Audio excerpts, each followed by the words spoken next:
Assalamualaikum warahmatullahi wabarakatuh.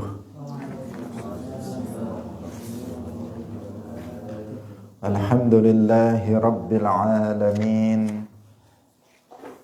Lahun ni'matu wa lahul fadlu wa lahul thana'ul hasan. Wa salawatullahil barrir rahim wal malaikatil muqarrabin ala sayyidina wa maulana Muhammadin wa ala alihi wa ashabihi tayyibin tahirin.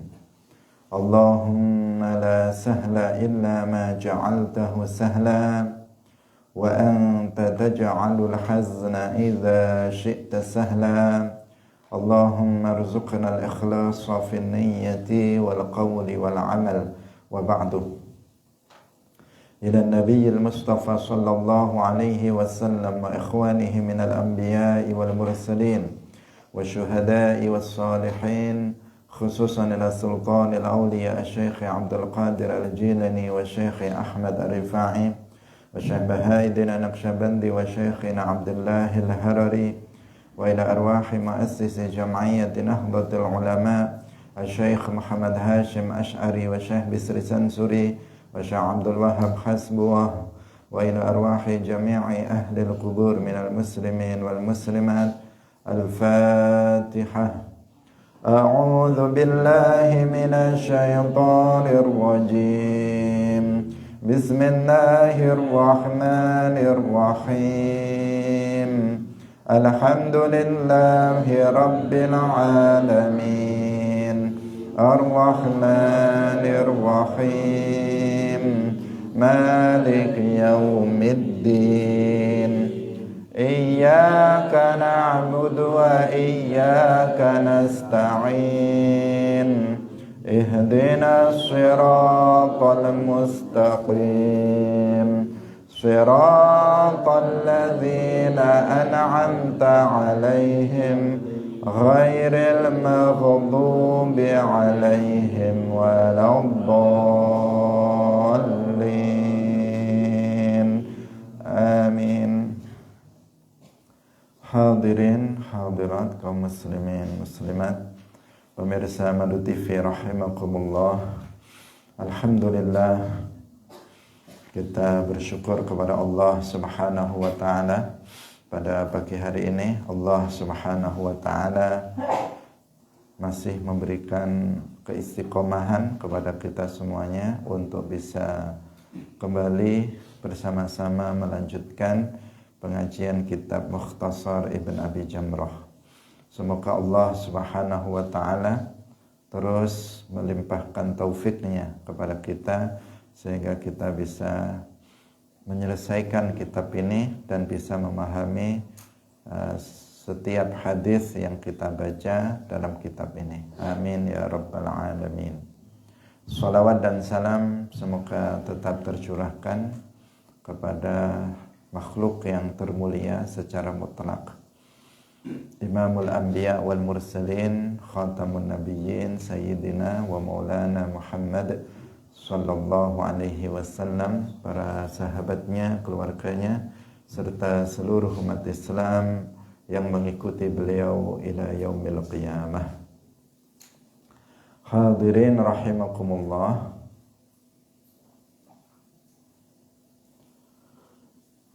Kita sampai pada hadis nomor 101. Mari kita memulainya dengan mengikhlaskan niat kita masing-masing. Kita ngaji lillahi ta'ala. An Abi Sa'idin Al-Khudri anin Nabiyyi sallallahu alaihi wasallam qala. An Abi Sa'id dan sangking Abi Sa'id Al-Khudri anin Nabiyyi sangking kanjeng Nabi sallallahu alaihi wasallam qala wasdawuh sapa kanjeng Nabi sallallahu alaihi wasallam, iyyakum wal julusa, iyyakum ngedohana sapa sira kabeh wal julusa ing lungguh ala turuqati ing atase pira-pira dalan. Faqalu nuli padha jawab sapa para sahabat, ma lana buddun minha, ma ora ana la iku lana kedue kita buddun utawi kecukupan minha saking at-turuqat. Innama hiya angin pestine utawi at-turuqat iku majalisuna panggonan lungguh kita.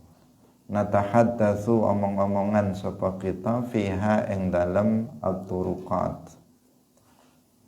Qala dawuh sapa Kanjeng Nabi, fa idza abaitum mongko tatkalane nyegah sapa sira kabeh illal majalisa kejaba lungguh ing pira-pira panggonan iki, fa'atu mongko paringa sapa sira kabeh at-tariqa ing dalan haqqaha ing hake tariq. Qalu padha jawab sapa para sahabat, wa malan iku apa haqqut tariqi utawi hake dalan. Qala jawab sapa Kanjeng Nabi, ghabdul basari utawi ghabdul basar ngeremaken peningal, wa kafful adza lan nyegah nglarani wong liya, wa raddus salami lan jawab salam, wa amrun lan perintah bil ma'rufi kelawan kebagusan, wa nahyun lan nyegah anil munkari saking kemungkaran. Hadirin rahimakumullah, hadis nomor 101 diriwayatkan oleh Abu Sa'id Al-Khudri dari Nabi sallallahu alaihi wasallam bahwa beliau bersabda, jauhilah duduk-duduk di jalanan. Nah, jauhilah, kalian menjauhlah dari duduk di jalanan. Kemudian para sahabat menjawab, malana buddun minha, artinya kami nggak duduk di jalanan karena innamahiyya majalisuna, karena jalanan itu adalah tempat duduk kami untuk kami bisa berbincang-bincang di sana. Qala, kemudian Rasulullah bersabda, apabila kalian tidak mau duduk-duduk kecuali di tempat duduk itu, di jalanan itu, maka berilah hak jalan, berilah hak jalan. Para sahabat menjawab, apa itu hak jalan? Nabi menjawab, pertama yaitu ghabdul basar. Ghabdul basar artinya menjaga pandangan. Yang kedua, kafful adza, mencegah diri dari menyakiti orang lain. Kemudian raddus salam, menjawab salam. Kemudian memerintahkan amrun bil ma'ruf, memerintahkan yang baik, wa nahyun 'anil munkar, dan mencegah kemungkaran. Hadirin rahimakumullah, pertama hadis ini melarang, tetapi larangannya di sini bukan larangan haram, larangan makruh bagi kita untuk duduk-duduk di jalan, di pinggir jalan. Itu hendaknya kita untuk menjauhi, karena hal itu dilarang oleh Nabi sallallahu alaihi wasallam dengan larangan makruh, bukan larangan haram. Artinya jika kita kemudian duduk di pinggir jalan itu tidak berdosa, tetapi itu hukumnya adalah makruh. Karena kebanyakan orang yang duduk di jalanan, di pinggir-pinggir jalan, itu tidak bisa memenuhi hak-hak jalan.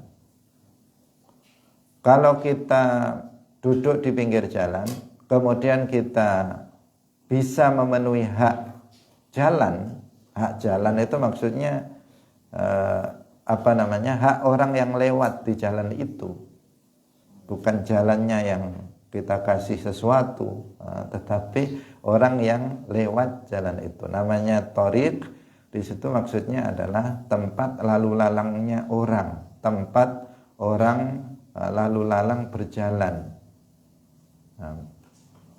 Kebanyakan kita yang berada di duduk-duduk di pinggir jalan sambil ngobrol-ngobrol itu mengganggu orang yang lewat atau menyakiti orang yang lewat jalan itu.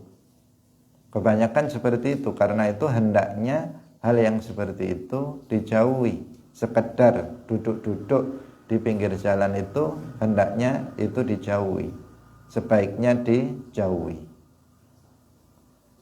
Kalau masih ada jalan yang lain, kenapa kok jalan lain?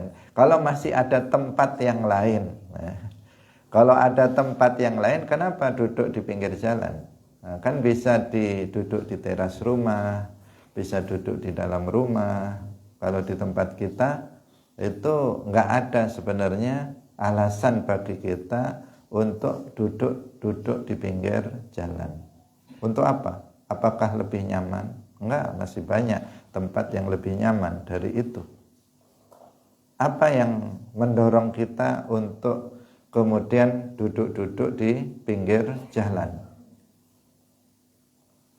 Kalau konteksnya di tempat kita, itu seakan-akan nggak ada perlunya kita untuk duduk-duduk, paling hanya sekedar nyantai, justru sambil lihat orang lewat. Lah ini yang jadi masalah, lihat orang lewat. Nah, bukan kalau tujuannya melihat orang lewat, itu yang bermasalah, bermasalah. Karena orang yang lewat itu tidak semuanya senang kalau dilihat.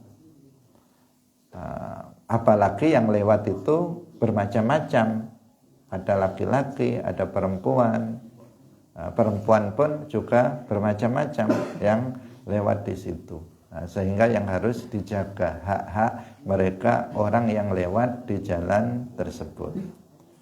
Nah, di sini para sahabat ketika dicegah atau dilarang oleh Nabi untuk duduk di jalan, mereka mengatakan, tempat kami hanya itu, untuk di pinggir jalan itu tempat kami untuk berbincang-bincang, nggak ada tempat yang lain bagi kami untuk berbincang-bincang, untuk ngobrol-ngobrol kecuali di situ, wahai Rasulullah. Kemudian Rasulullah bersabda, kalau demikian, kalau kalian memang nggak ada tempat lain kecuali di pinggir jalan untuk ngobrol-ngobrol, maka fa'atu thoriqa haqqaha. Kalau seperti itu maka berilah hak jalan, hak dari jalan, haqqut thoriq, haqqut thoriq. At-thoriq itu seperti lafadznya seperti mudzakkar, tetapi itu hukumnya muannas. Ada beberapa lafadz dalam bahasa Arab itu secara sepintas seperti mudzakkar, tetapi sebenarnya dia muannas. Makanya di sini dhamirnya haqqaha, bukan haqqahu. Fa'atu thoriqa haqqaha, bukan haqqahu. Ini hanya berdasarkan, kita tahunya ya berdasarkan pengalaman. Beberapa kata yang lainnya seperti mudzakkar tetapi hukumnya adalah muannas, atau sebaliknya seperti muannas tapi sebenarnya mudzakkar. Hadirin rahimakumullah. Kemudian para sahabat bertanya, wa ma haqqut thariq? Apa hak jalan itu apa? Dalam masalah ini ada beberapa riwayat. Riwayat yang di sini itu disebutkan hanya beberapa saja, yang bukan berarti haqqut thariq itu terbatas pada yang disebutkan di dalam hadis ini. Karena masih ada haqqut thariq lainnya yang tidak disebutkan dalam hadis ini. Dalam hadis ini yang pertama, haqqut thariq itu adalah ghaddul basar. Ghaddul basar itu menjaga pandangan. Kalau secara bahasa ghaddul basar itu memejamkan mata. Nah, tetapi gimana seseorang memejamkan mata? Maksudnya adalah menjaga pandangan. Nah, jangan sampai pandangan itu kemudian melihat kepada hal-hal yang diharamkan. Misalnya dia duduk di pinggir jalan itu untuk melihat perempuan-perempuan yang lewat, lihat auratnya, karena yang lewat jalan itu terkadang dia nggak menutup auratnya, kadang tidak menutup kepalanya, kadang dia pakai rok pendek misalnya. Dia duduk di pinggir jalan sambil lihat orang yang lewat. Tujuannya memang lihat orang yang lewat itu atau lihat sesuatu yang diharamkan secara umum. Nah, itu berarti kan justru menimbulkan fitnah. Kalau itu berarti dia nggak menjaga atau dia tidak memberikan haqqut thariq. Kalau itu jelas hukumnya haram. Bukan masalah duduknya, tetapi karena pandangan nazar yang muharram itu, pandangan yang diharamkan tersebut, yaitu melihat aurat orang-orang yang lewat di jalan itu. Hadirin yang dirahmati oleh Allah Subhanahu wa taala, mungkin orang yang lewat yang membuka aurat itu dia tidak terganggu, karena memang kalau terganggu mestinya dia akan menutup aurat. Nah, semestinya perempuan-perempuan yang dia keluar dari rumahnya, dia akan menutup auratnya karena dia akan berjalan di depan laki-laki yang banyak di antara mereka adalah ajnabiyah, yang dia harus menutup aurat dari mereka.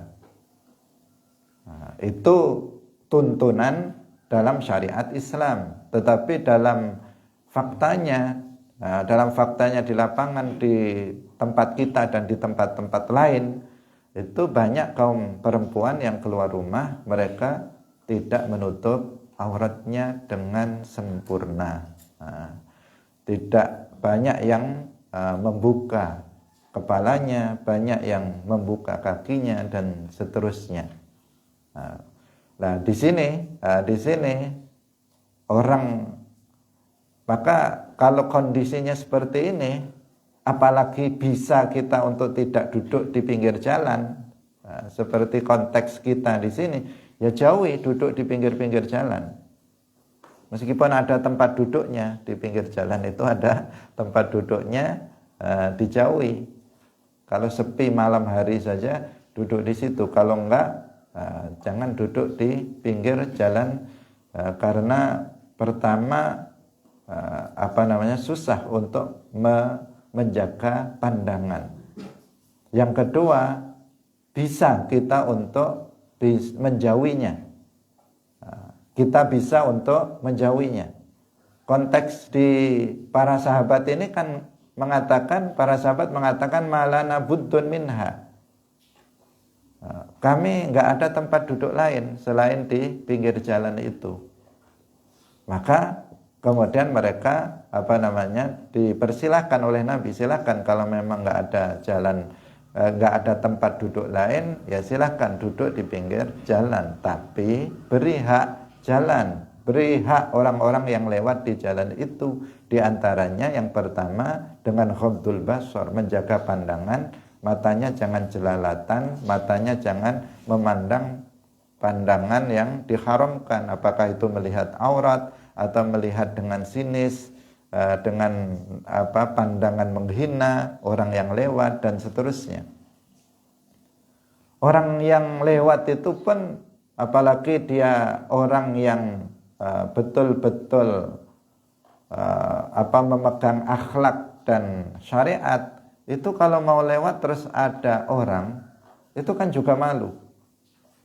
Misalnya anak perempuan, santri perempuan mau lewat, kemudian ada anak laki-laki, santri putra misalnya duduk di pinggir jalan. itu bisa nggak jadi lewat. Wah, ada anak laki-laki, nggak jadilah, jadinya mundur.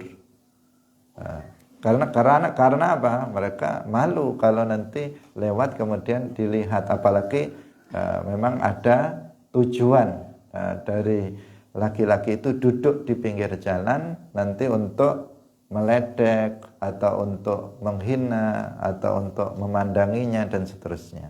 Nah, karena itu untuk kita di sini ketika di saat, meskipun ini hukumnya tadi apa? Makruh ya, duduk di pinggir jalan itu makruh.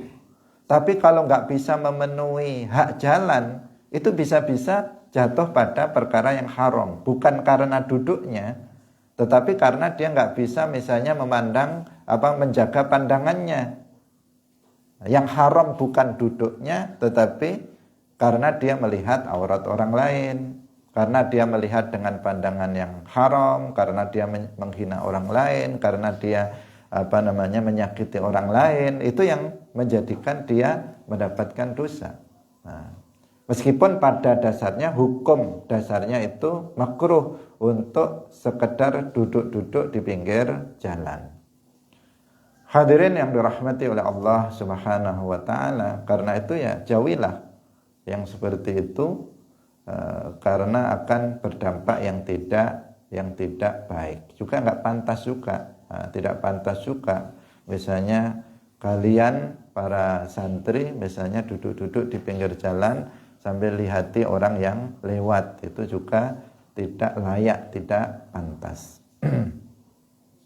Hadirin yang dirahmati oleh Allah Subhanahu wa taala. Jadi yang pertama ghaddul basar, harus bisa menjaga pandangan.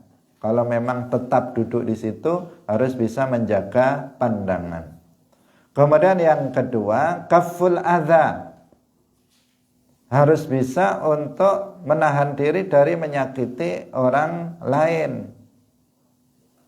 Dengan misalnya menghinanya.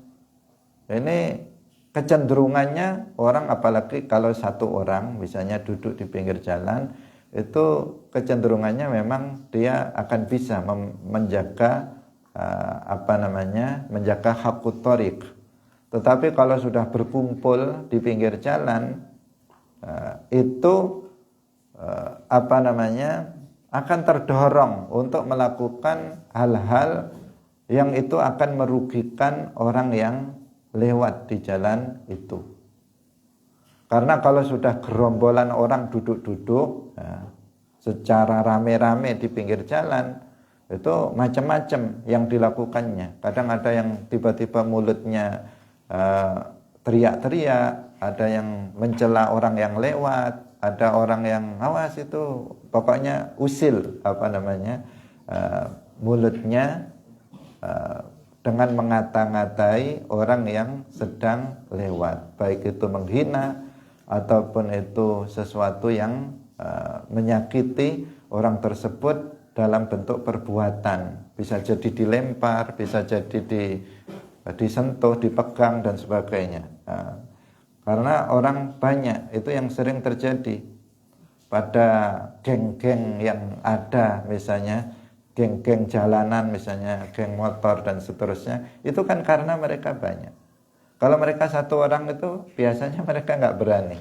Tetapi kalau sudah dalam jumlah yang banyak, mereka melakukan hal-hal yang buruk, hal-hal yang merugikan orang yang lewat, itu mereka lakukan. Nah, karena itu dijauhi hal-hal yang seperti itu. Nabi menganjurkan kita untuk menjauhinya. Jadi kaful adza. Terkadang orang di pinggir jalan itu rasan-rasan juga melakukan riba. Apalagi ada tempat duduknya yang nyaman di pinggir jalan, dia sambil ngobrol-ngobrol membicarakan tetangganya, membicarakan temannya. Itu juga gak menjaga hak jalan, karena dia juga menyakiti orang lain di pinggir jalan itu. Kemudian yang berikutnya adalah raddus salam, yaitu menjawab salam. Karena etikanya dalam dalam mengucapkan salam itu yang membaca salam orang yang lewat. Jadi orang kalau kita yang lewat, maka kita yang membaca salam kepada orang yang duduk. Bukan orang yang duduk yang membaca salam kepada kita. Maka kalau kita yang duduk di pinggir jalan, kemudian ada orang lewat membaca salam kepada kita, mengatakan Assalamualaikum, maka kita berkewajiban untuk menjawabnya, Waalaikumsalam. Kalau itu kita sendiri, maka kita fardu ain untuk menjawabnya. Tetapi kalau kita jumlahnya banyak, ya ada di antara kita yang menjawab salam, karena hukumnya adalah fardu kifayah.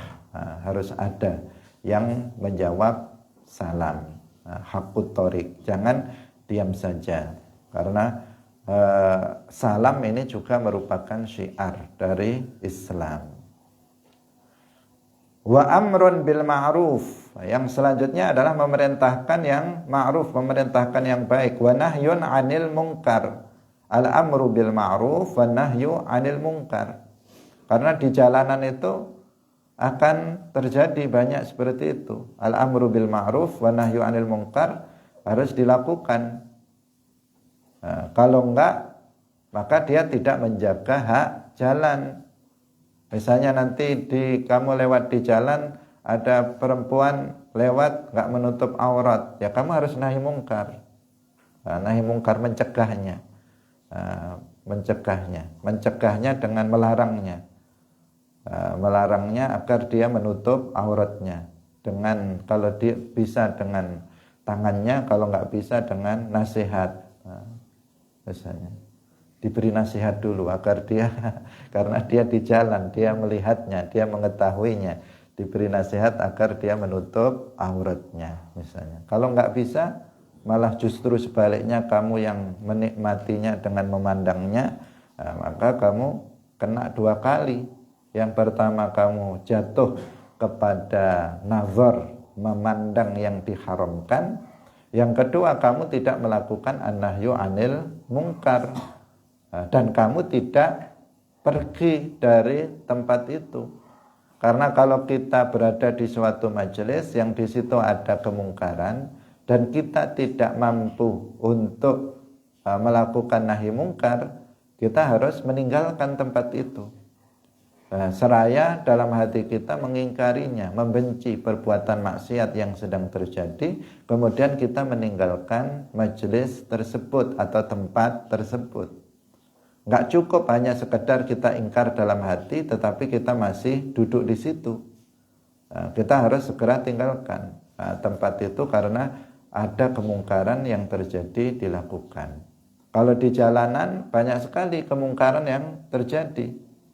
Di situ wajib kita untuk melakukan al-amru bil ma'ruf wa nahyu 'anil munkar jika kita mengetahui kemungkaran yang terjadi di jalanan. Macam-macam kemungkaran yang terjadi di jalanan. Hadirin yang dirahmati oleh Allah Subhanahu wa taala, dalam al-amru bil ma'ruf wa nahyu 'anil munkar tentu saja ada etika-etika, adab-adab yang harus dijaga. Yang sudah sering kita jelaskan, di antaranya bahwa an-nahyu 'anil munkar itu tidak boleh menyebabkan munculnya kemungkaran yang lebih besar. Kalau menyebabkan diduga kuat akan menimbulkan kemungkaran yang lebih besar, maka kita tidak boleh melakukannya. Kita kemudian beralih pada mengingkarinya dengan hati dan meninggalkan majelis tersebut. Karena seseorang yang melakukan kemungkaran, ketika dia dinasihati untuk meninggalkan kemungkaran itu, terkadang dia justru melakukan kemungkaran yang lebih besar. Ketika dia misalnya ada pemabuk misalnya lewat di jalan itu, kamu sedang di jalan, kemudian kamu nasihati dia, sedang mabuk kamu nasihati, ya nggak terimalah dia sedang mabuk, kemudian dia justru menghina Allah atau justru dia menghina Islam. Itu berarti disebabkan oleh nahi mungkar yang dilakukan, dia melakukan kemungkaran yang lebih besar. Asalnya dia melakukan dosa besar, karena dicegah akhirnya dia melakukan kekufuran. Atau seseorang asalnya melakukan dosa kecil, karena dicegah kemudian dia melakukan dosa besar. Itu artinya nahi mungkar yang menimbulkan kemungkaran yang lebih besar. Di jalan juga demikian. Kalau ada kemungkaran, kita wajib untuk mengingkarinya, tetapi dengan adab-adab tertentu yang sudah dituntunkan dalam syariat Islam. Yang pertama, sesuai dengan kemampuan kita. Yang kedua, kita tidak boleh menimbulkan kemungkaran yang lebih besar. Yang ketiga, yang diingkari adalah sesuatu yang mungkar bil ijma'. Sesuatu yang seluruh para ulama sepakat bahwa itu hukumnya haram, bukan sesuatu yang mukhtalafih, yang masih diperselisihkan, yang masih diperselisihkan oleh para ulama madhab.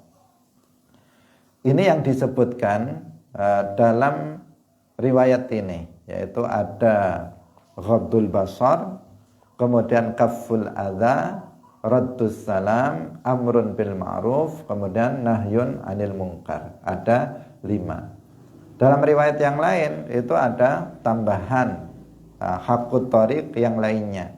Di antaranya adalah irsyadus sabil, artinya memberikan petunjuk kepada orang-orang yang lewat apabila mereka itu tidak tahu, misalnya tidak tahu jalan. Kalau ke rumahnya si fulan itu kemana? Oh, ke sana. Dia memberikan petunjuk. Saya kalau mau ke Surabaya itu kemana? Habis ini dari sini. Oh, lewat sana ke kiri. Habis itu ke kanan. Dan seterusnya. Itu memberikan petunjuk. Kalau ada tambahan lagi, yaitu tasmid al-atis. Apabila ada yang bersin misalnya di jalan itu, ya kita kemudian berdoa untuk dia. Kalau dia membaca hamdalah, kalau dia habis bersin mengatakan alhamdulillah, kita di pinggir jalan mendengarnya, maka kita membaca doa untuk dia, yarhamukallah. Itu haqqut thariq juga. Atau membantu mereka yang kesulitan di jalan. Misalnya ada orang yang lewat, dia berjalan kaki misalnya, dia pincang misalnya, atau dia kelelahan, atau dia kehausan di tengah jalan, maka kemudian dikasih minum, dikasih makan. Itu jadinya seperti itu haqqut thariq, dibantu orang yang kesulitan ketika dia lewat jalan. Nah, meskipun kalau di tempat kita itu jarang terjadi, mungkin saja terjadi. Tetapi ini kan pada masa lalu orang bepergian yang melewati jalan tertentu, itu kan ada kalanya mereka tidak cukup bekal sehingga kelaparan di jalan, kehabisan bekal di jalan, kehausan dan seterusnya. Atau dia sakit, misalnya ketika jalan kemudian kakinya kena duri atau kena paku dan seterusnya. Itu orang yang duduk di pinggir jalan kewajibannya adalah menolong orang yang dalam kesulitan tersebut ketika mereka dalam perjalanan melewati jalan yang dia duduk di situ. Nah, ini haqqut thariq. Intinya apa? Kalau di konteks kita sekarang ini, ya kita hendaknya menjauhi duduk di pinggir jalan, apalagi di tengah jalan.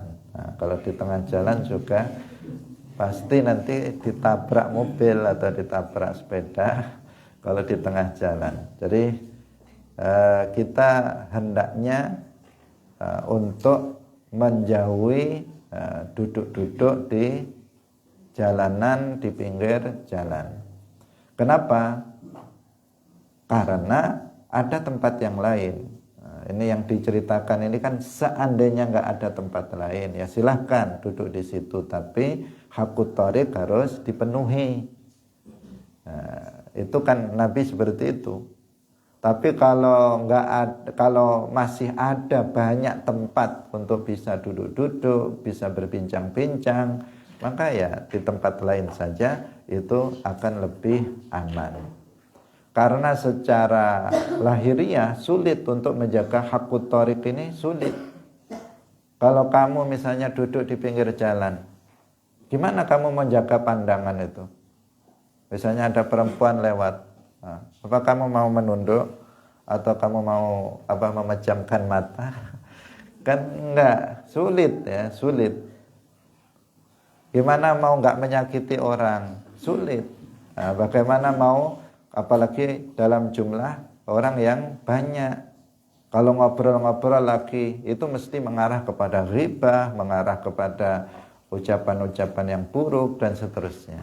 Jadi sedikit sekali manfaatnya kita untuk duduk-duduk di pinggir jalan, apalagi masih ada tempat yang lainnya yang bisa kita lakukan. Dan nggak pantas ya, nggak pantas juga, apalagi bagi kita, bagi para santri itu sangat tidak pantas. Biasanya orang yang duduk di pinggir-pinggir jalan, kalau konteks zaman sekarang ini ya anak-anak jalanan, anak-anak pang itu pada ada di pinggir-pinggir jalan, pengamen-pengamen atau siapa, atau mereka geng-geng motor dan sebagainya. Mereka yang ada di pinggir-pinggir jalan. Kalau santri ya umumnya enggak di pinggir jalan, pakai sarung, pakai kopiah di pinggir jalan nyegatin orang misalnya. Maka itu sangat tidak pantas. Meskipun dari sisi hukum dari sisi hukum sebenarnya hukumnya itu adalah makruh. Tetapi kalau nggak bisa menjaga hak jalan bisa haram. Bukan karena duduknya, tetapi hal-hal efek dari duduk di pinggir jalan tadi, menghina orang, mencelakai orang, menyakiti orang, menghibah orang, melihat aurat orang, itu semuanya kan hal-hal yang diharamkan. Dia menjadi jatuh pada perkara yang diharamkan karena keberadaan dia berada di pinggir jalan tersebut. Hadirin rahimakumullah. Sekarang kita lanjutkan pada hadis berikutnya. An Abayata bin Rifa'ata bin Rafi' bin Khadijin an jaddihi qala. An Abayata saking Abayata ibni Rifa'ah ibni Rafi' ibni Khadij an jaddihi saking bae Abayah. Siapa bae Abayah? Ya Rafi'. Rafi' berarti. Ini kan an Abayah, bapaknya namanya Rifa'ah, berarti mbahnya namanya Rafi'. An jaddihi saking bae Abayah, rupane Rafi'. Qala ngucap sapa Abayah, kunna ana sapa kita ma'an nabiyyi sartane Kanjeng Nabi sallallahu alaihi wasallam bi Dzul Khulaifah, ing dalam daerah Dzul Khulaifah. Dzul Khulaifah ini adalah nama daerah, nama tempat ya, nama tempat yang ada di Tuhamah. Nah, ini bukan miqat dalam haji atau umroh yang kita kenal, Dzul Khulaifah yang lain. Nah, karena dalam salah satu miqat makani dalam haji atau umroh ada namanya Dzul Khulaifah bagi orang-orang yang datang dari Madinah. Nah, itu bukan Dzul Khulaifah itu. Nah, Dzul Khulaifah di tempat yang lainnya. Itu yang dimaksud di sini. Fa asaban nasa ju'un, fa asaba nuli ngenani annasa ing menungsa apa ju'un luwe. Fa asabu mongko padha merkoleh sapa annas ibilan ing unta wa ghanaman lan ing kambing. Fanadda mongko melayu minha sangking ibil apa ba'irun unta suwiji. Fatalabuhu nuli goleki sapa annas ing ba'ir fa'ayahum mongko dadekaken kesel apa ba'ir ing annas. Wa kana fil qaul wa kana artinya enggak bisa mereka menangkapnya. Wa kana fil qaumi wa kana lan ana iku fil qaumi ing dalam kaum khailun utawi jaran yasiratun kang setitik. Qali yasiratun artinya qalilatun kang setitik. Artinya enggak bisa untuk mengejar unta yang lari itu. Fa ahwa rajulun nuli ngelempar sapa rajulun wong lanang minhum sangking annas bisahmin kelawan panah fahabasahu nuli ngeker ing fahabasahu mongko ngenani apa panah iku ing apa tadi ba'ir fahabasahullah nuli artinya menjadikan sapa Allah Gusti Allah, artinya menjadikan dia terhenti dengan sebab terkena panah tersebut. Karena di sini fa'ilnya dibuat Allah, karena itu alal haqiqah. Karena pencipta segala sesuatu alal haqiqah itu adalah Allah Subhanahu wa ta'ala. Jadi diriwayatkan, kita terjemahkan dulu biar lebih mudah nanti, tidak terlalu panjang. Dari Abayah bin Rifa'ah bin Rafi' bin Khadij, dari kakeknya yaitu dari Rafi', beliau berkata, kunna ma'an nabiyyi, kami bersama Nabi sallallahu alaihi wasallam di daerah Dzulkhulaifah. Tadi sudah kita terangkan. Kemudian orang-orang pada lapar di tempat itu, dan mereka mendapatkan unta dan kambing, seekor unta dan seekor kambing. Artinya mendapatkan rampasan perang atau ghanimah. Setelah perang mereka mendapatkan seekor unta dan seekor kambing. Nah, tetapi kemudian untanya itu lari. Jadi mereka kan lapar tentu saja mau disembelih untanya itu, tetapi ternyata untanya itu lari. Udah dikejar, tapi nggak bisa untuk mengejar unta yang lari tersebut. Apalagi kondisinya udah lapar, mau disembelih, lari lagi untanya.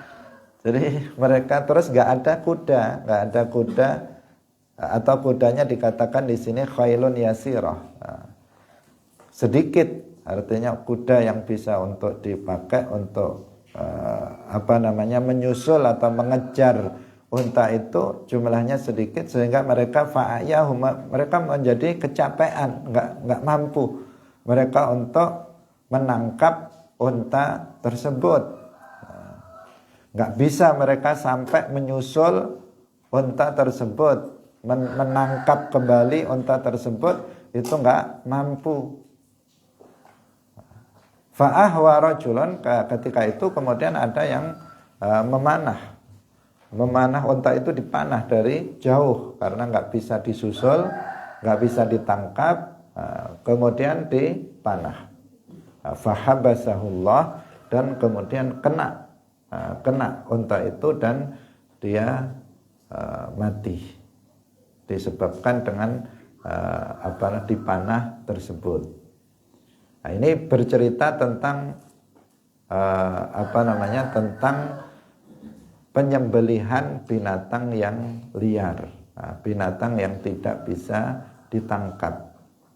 Jadi kalau kita menyembelih binatang yang jinak, misalnya kambing atau sapi atau unta yang dia jinak, maka ya dengan cara kita menyembelih, memotong saluran makan dan saluran nafasnya itu minimal yang harus terpotong, disembelih pada lehernya seperti yang layaknya kita lakukan ketika kita menyembelih ayam, sapi, kambing dan seterusnya. Nah, sekarang ini bagaimana jika binatang yang mau disembelih itu nggak bisa ditangkap? Nah, ini hadis ini menjelaskan seperti itu, karena unta ini mau disembelih lari dia, lari, takut mungkin mau disembelih, sehingga lari terbirit-birit, nggak bisa ditangkap. Memang nggak bisa betulan, nggak bisa ditangkap betulan, karena kalau masih bisa ditangkap kan harus diusahakan untuk ditangkap kemudian disembelih secara wajar sesuai dengan ketentuan dalam syariat Islam dalam hal penyembelihan. Semestinya seperti itu. Tapi di sini kan diceritakan ini sudah memang nggak bisa. Fa'ayahum itu mereka sudah letih, nggak mampu lagi untuk menangkapnya, menangkap itu, sehingga kemudian dipanah. Dipanah tentu saja sekenanya. Kalau panah itu nggak bisa memanah lehernya, dipaskan lehernya. Kemudian biar terpotong lehernya nggak bisa, dipanah sekenanya. Sehingga kemudian unta itu kena anak panah dan kemudian dia jatuh. Fahabasahullah, di sini fa'ilnya lafzul jalalah Allah. Ini dimaknai secara alal haqiqah, karena alal haqiqah al-fa'il alal haqiqah itu adalah Allah Subhanahu wa taala yang menciptakan perbuatan manusia, itu adalah Allah Subhanahu wa ta'ala.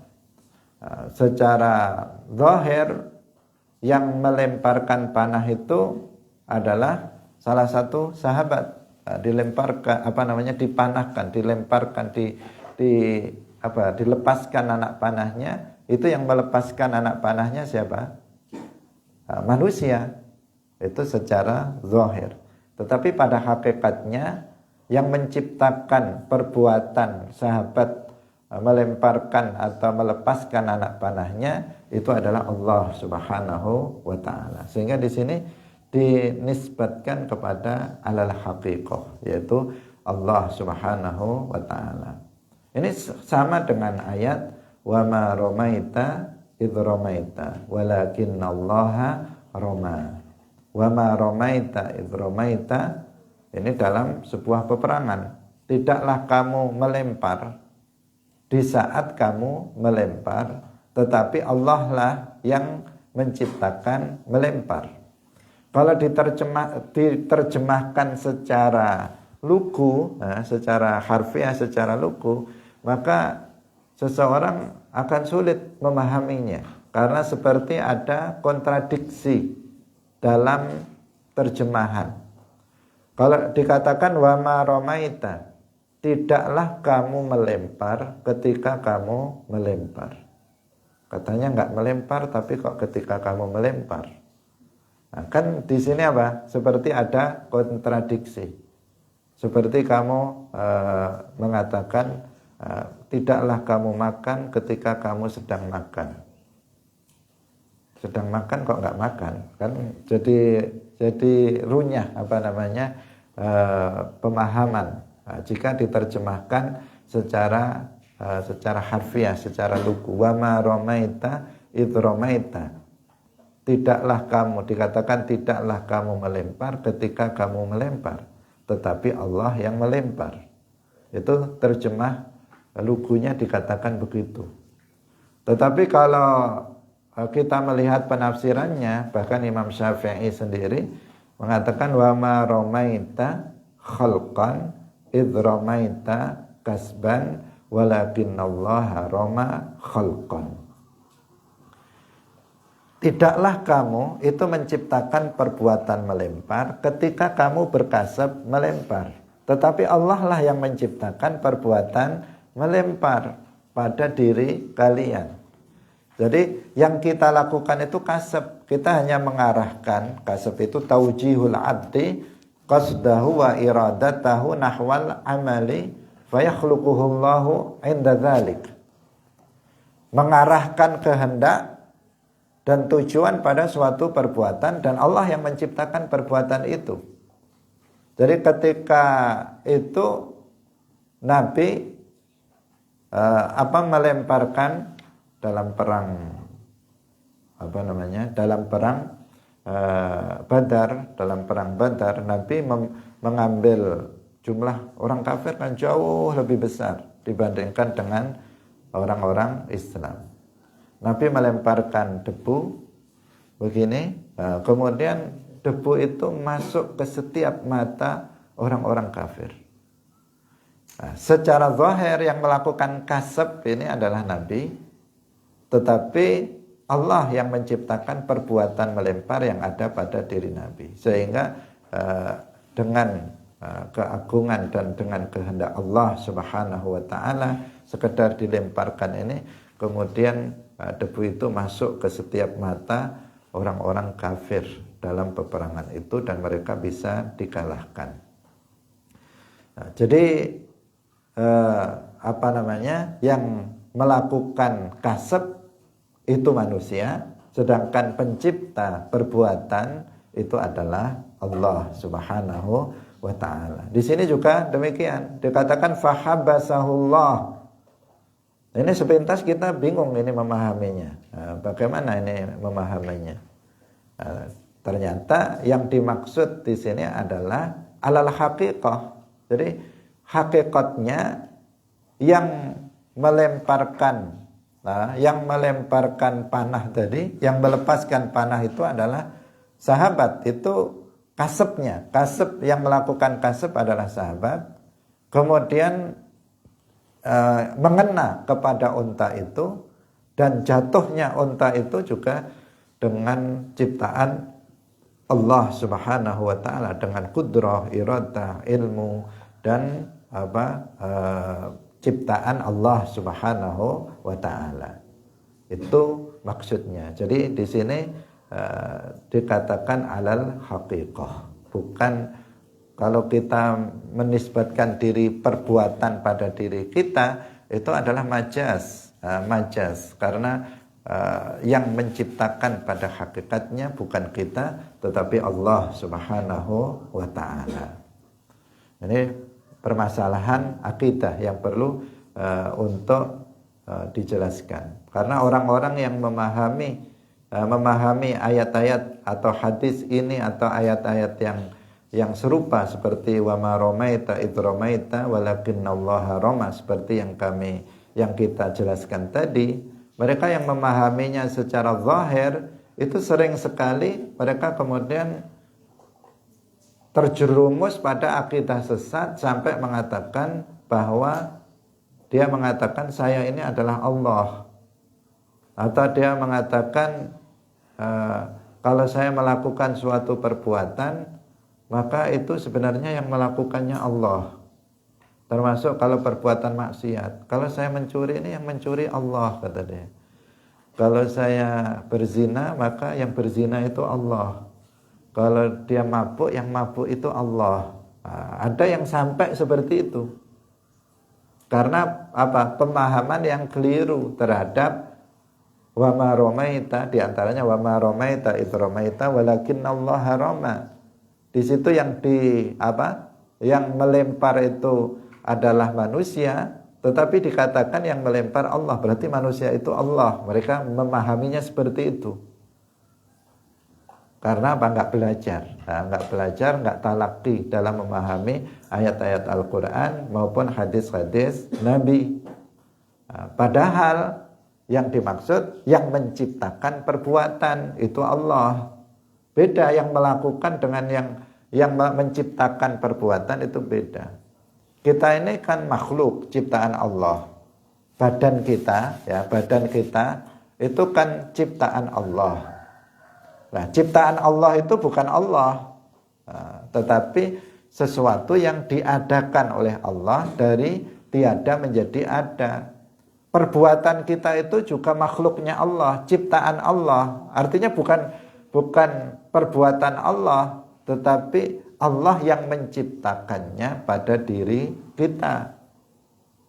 Bukan berarti kemudian dinisbatkan perbuatan itu kepada Allah Subhanahu wa taala, tetapi Allah lah yang menciptakan perbuatan yang ada pada diri manusia, baik perbuatan itu berupa kebaikan maupun perbuatan itu berupa keburukan. Berupa kebaikan atau keburukan itu Allah yang menciptakan pada manusia. Allah yang menciptakannya pada manusia. Ketika saya bicara, maka yang menciptakan perbuatan pada diri saya itu Allah. Bukan berarti Allah yang bicara, bukan. Tetapi Allah yang menciptakan. Jadi bicara itu makhluk ciptaan Allah, kemudian diciptakan oleh Allah pada diri saya. Maka terjadilah saya berbicara. Itu penting. Terkadang orang itu kebablasan dalam salahnya memahami ayat-ayat Al-Quran atau hadis-hadis Rasulullah Sallallahu Alaihi Wasallam. Ini belum selesai, tetapi waktunya sudah habis. Jadi ini sepotong ini nanti kita jelaskan lagi bahwa binatang yang nggak bisa disembelih secara baik-baik, artinya sesuai dengan ketentuan syariat Islam pada lehernya dengan memotong jalan nafas, jalan makan, nggak bisa seperti itu, maka bisa dilakukan dengan sekenanya. Tetapi nanti akan kita jelaskan bagaimana tata caranya. Demikian insyaallah akan kita lanjutkan dalam pertemuan berikutnya. Barakallahu fikum, wallahul muwaffiq ila aqwamit thariq. Wassalamualaikum warahmatullahi wabarakatuh. La ilaha illallah. Allahumma salli ala sayyidina Muhammad wa ala alihi wa sahbihi wa sallim. Rabbi ghfirli wa liwalidayya wa lil mu'minina wal mu'minat.